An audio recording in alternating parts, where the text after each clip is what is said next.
俄军内讧，清零行动曝光，处决不服命令士兵，幸存俄兵开始复仇。火烈鸟出击，乌军重创莫斯科空军基地，11000名俄军包围波克罗夫斯克，乌军开启突围战，打退俄军进攻。乌特种部队深入后方，炸毁俄罗斯铁路线，重创俄补给系统。坟头蹦迪，俄罗斯介入美伪局势。回应特朗普核潜艇威胁，俄军试射海神和鱼雷。精彩资讯马上开始。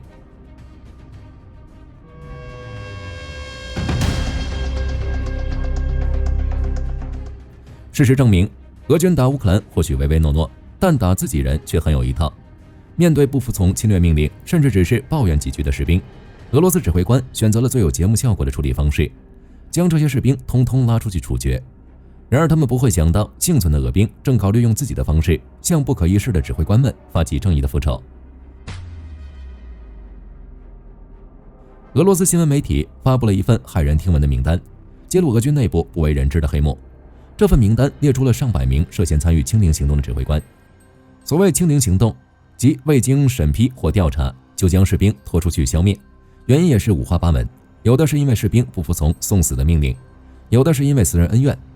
也就是单纯看士兵不爽就请他吃枪子儿，还有更夸张的，士兵仅仅询问薪酬或者抱怨军队条件，就从此人间蒸发。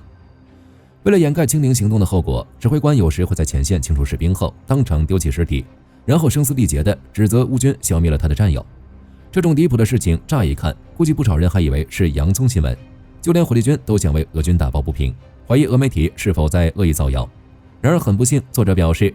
对于当前版本列表中包含的条目，他们至少得到2个独立来源的确认，人证物证俱在，那些还在尬吹俄军是正义之师的人也该闭嘴了。同样让人震惊的是，该媒体称俄罗斯军官内部认为清零行动并不是什么过分的事，只是正常的惩罚手段而已。火力军只是能说好家伙，因为士兵说了一句得罪的话就要彻底清除他，并且认为只是正常的惩罚行为，那么不正常的惩罚又该有多离谱？另一方面，之前俄罗斯因为前线缺人被迫开启全年征兵模式，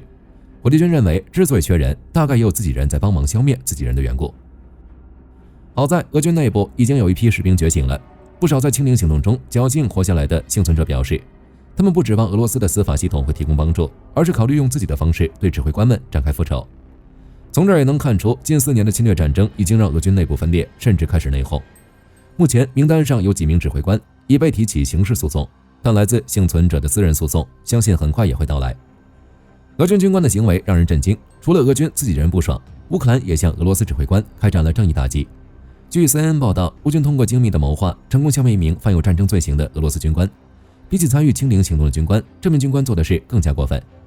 据乌克兰情报局透露，此人名为维尼亚明·马热林，是俄罗斯军事警察部队驻西伯利亚西南部克迈罗沃一个分队的副指挥官。该军官领导的警察部队在2022年入侵乌克兰期间，频繁参与针对乌克兰的袭击事件，让乌克兰许多城市陷入混乱。如今，马热林被针对性的袭击消灭，也算为那些城市讨回了迟来的正义。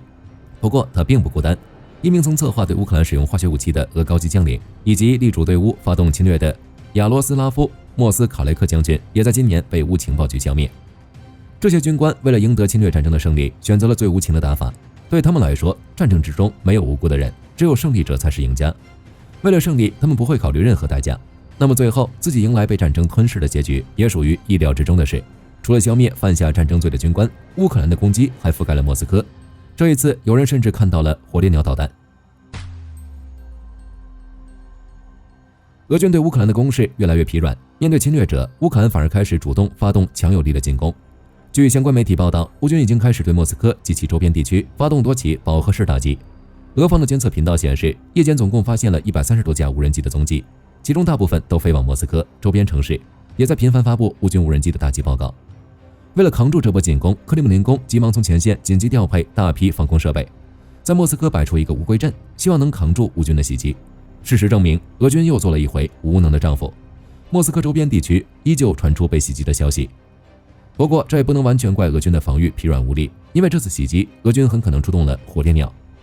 据白俄罗斯媒体 Next Day 透露，部分莫斯科居民在当天袭击中发现天空出现闪耀的绿色闪光，绿色闪光掠过城市上空后消失不见。虽然俄罗斯国防部急忙跑出来说今晚有数颗流星坠落萨拉托夫，但某 X 推主却在推文上反驳，流星只是谎言，真正的原因是乌克兰的火烈鸟导弹正在对恩格斯2号空军基地开展打击行动。该推主还透露，该基地目前已被火烈鸟摧毁。恩格斯2号基地位于萨拉托夫州，距离莫斯科仅有500公里左右，与乌克兰边境的距离也不过600公里左右。火力军认为，如果该推主的爆料属实，那就意味着火烈鸟已经在逐渐靠近莫斯科。尽管打击目标只是周边的军事基地，但也开了一个先河，因为未来就可能不是周边，而是直奔莫斯科。有意思的是，俄方并未明确表示是否已经将这枚火烈鸟击落，这更加凸显火烈鸟导弹拥有非凡的打击效果。目前就等基辅方面的回应了，一旦确认的话，将印证乌克兰的打击力度足以对莫斯科形成致命威慑，而且乌克兰敢于发动具备这种威慑的打击。当然，乌军的打击方式并不仅仅局限于火烈鸟。New Talk 网站透露，乌军还派遣了一架米格29战机，使用法国援助的 ASM 铁锤炸弹对俄罗斯另外一座重要的军事基地发动重锤打击。从视频画面中可以看到，铁锤击穿了俄军基地的屋顶，并在建筑物内引爆。这座具有重要战略价值的军事基地直接被炸得不成人样。乌克兰花样的打击让俄军基地遍地开花，战场方向乌军也频繁打退俄军发动的攻势。据 Deep State 等频道报道，波克罗夫斯克的巷战依旧在继续。城中北部和东部，俄军的攻势确实很强硬，但乌克兰的反击更硬。乌军部队凭借 FPV 无人机加上战术推进，成功收复了一些阵地，还顺路俘虏了一批俄军士兵，目前正在完成街道的清理工作。不过整体局势依旧严峻，为了拿下这座红军城，俄军下了血本。根据乌克兰空降突击部队第7快速反应军团的报告，除了已经渗透进城中的俄军又部署了约11000名士兵，总计约27000名俄军，企图对波克罗夫斯克形成包围。其目标是向波克罗夫斯克的西北部和北部推进，以完成其战略包围策略。除了数万兵力，俄军还搞来约100辆坦克，多达260辆装甲战车，以及上百门迫击炮，铁了心想一举拿下波克罗夫斯克。但乌军给了他们一个很大的惊喜，第7快速反应军团防区的乌克兰守军继续执行防御作战，除了维持阵地战略权，还不断对俄军发动突袭战。短短2天，守军便消灭了90名俄罗斯士兵，还摧毁了1辆装甲运兵车、3辆步兵战车。显然，俄军来势汹汹，但雨点很小。经过这一轮战斗，乌军已在红军村南部成功部署不少战斗阵地，直接降低了俄军的进攻频率。俄军迟迟无法完成推进，这差不多意味着乌军成功打退俄军第一波包围战。值得一提的是，明明推进受阻，俄军还有心情在波克罗夫斯克的一栋建筑上插上了一面旗，试图表明俄军已占领该城。对此，乌克兰士兵毫不留情的评价：一面俄罗斯破布挂在波克罗夫斯克入口标志上，言下之意，俄军不过试图用精神胜利法告诉自己，该城已完成侵略。然后过了不到1小时，这块破布就被炸成了碎片。波克罗夫斯克成功的作战并没有让乌军自满，为了打击俄军侵略，他们还在俄军后方进行战斗。据诺尔报告报道，乌克兰特工部队联合游击武装继续向俄占别尔江斯克发动袭击。这次他们只有一个战略目标，那就是打瘫该区俄军的交通网络线。作为扎波罗热的枢纽，别尔江斯克的地理位置极其优越，陆地上有密集的铁路连接顿巴斯地区，本身也是一个重要港口城市。俄军后勤补给以及海上安全几乎都仰赖别尔江斯克。乌军组织的敌后部队趁着深夜来到斯托尔涅沃附近的铁路线，他们在轨道上安放爆炸装置，等俄军物资运输列车经过时，立马远程引爆。现场照片表明了战果，可以看出这段铁轨几乎完全被摧毁。乌军的袭击让铁轨只剩下了铁，月台等车站基础设施也都被炸飞。至于那辆运输列车，命运则更加凄惨，列车超过10节车厢彻底脱轨，大量物资散落一地，火车头更是成了无头亡魂。现场像是刚刚经历了一次核打击。乌军这次敌后奇袭意义重大，既重创了俄军在别尔江斯克主要补给通道，还沉重打击了俄军本就4分5裂的士气。面对前线频频告危的局势，按正常人的看法，俄军现在要做的应该是逐渐收紧战线，先稳固阵地，再做推进。但普京不是普通人，他不但要求俄军继续闷头推进阵地，甚至还将阵地推到了委内瑞拉。据国防快报报道，一架莫斯科出发的伊尔76TD经过极其复杂的2天航程，成功抵达委内瑞拉首都加拉加斯。在美国高度介入委内瑞拉局势的情况下，俄罗斯突然来插一只脚，普京到底闹了哪出？首先，我们从该运输机的飞行航程看，它最先抵达亚美尼亚的埃里温机场，在此处进行第一次加油，接着又经过阿尔及尔、拉巴特等等机场，频繁进行加油活动，让人疑心机组人员是不是准备偷偷搞全球环游。直到伊尔76D飞越大西洋，抵达加拉加斯，才结束了波澜壮阔的2天航程。不难看出，无论是埃里温还是阿尔及尔，这些停战点国家都与俄罗斯私底下有一腿，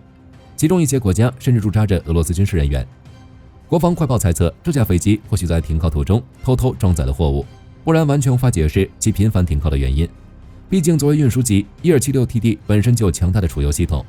如果仅仅是为了加油才停靠，就只能用机组人员把燃油当水喝来解释了。但这显然不可能。由于运货也只是猜测，因此具体是什么货物就无从得知了。但根据飞机的航线和燃料航程判断，1276TD 往委内瑞拉送去的东西可能多达34000公斤，怎么看都不是普通玩意儿。其实，要火力军认为，面对美军的频繁施压，委内瑞拉军事库里那点俄制武器显然不够看，因此委内瑞拉很有可能是向莫斯科请求武器增援。这次交付的神秘货物很大概率包括便携式防空导弹系统，或者各种导弹和战机的配件。鉴于1276TD 运输上限摆在那儿，运送重型导弹的可能性不太大。那么，普京为什么要冒着让特朗普不爽的风险干这事儿？这大概可以从2点来谈。第一，特朗普虽然可能不爽，但普京现在就很不爽了。美国前不久对俄石油公司的制裁，把俄罗斯经济治得上吐下泻。本就四处漏风的俄经济体系，现在更差点盖上棺材板。对于俄军的侵略战争来说，相当于一记重创。那么，俄军阻碍美军战略行动，就是很合理的事了。第二，之前普京与委内瑞拉还签署了一项战略合作与发展条约。据克里姆林宫称，通过这项条约，俄罗斯足以与委内瑞拉建立一个涵盖经济、政治和国防领域的信任的联盟，所以援助委内瑞拉属于分内的事。只能说，俄罗斯虽然仗义，但非常愚蠢。面对美军这座大山，委内瑞拉掏光家底，也丝毫看不到抵抗的可能。俄军仅仅想靠3万多公斤的军事援助改变大局，无异于痴人说梦。毕竟，美军之前只是简单说了一句战俘可能入屋，就把莫斯科搅得翻天覆地。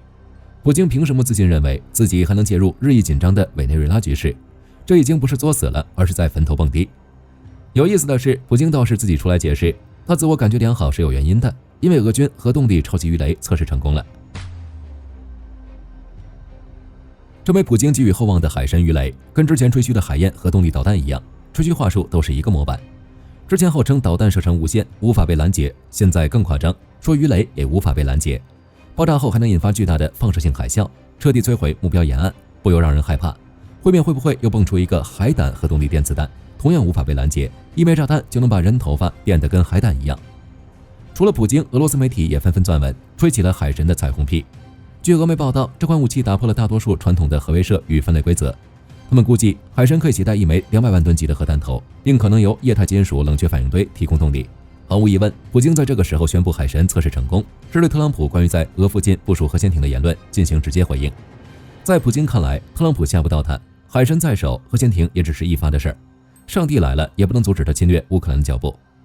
那么，海神真有那么厉害？火力军认为，无论是俄媒提供的数据，还是普京的话术，说到底都给人一种模糊的感觉。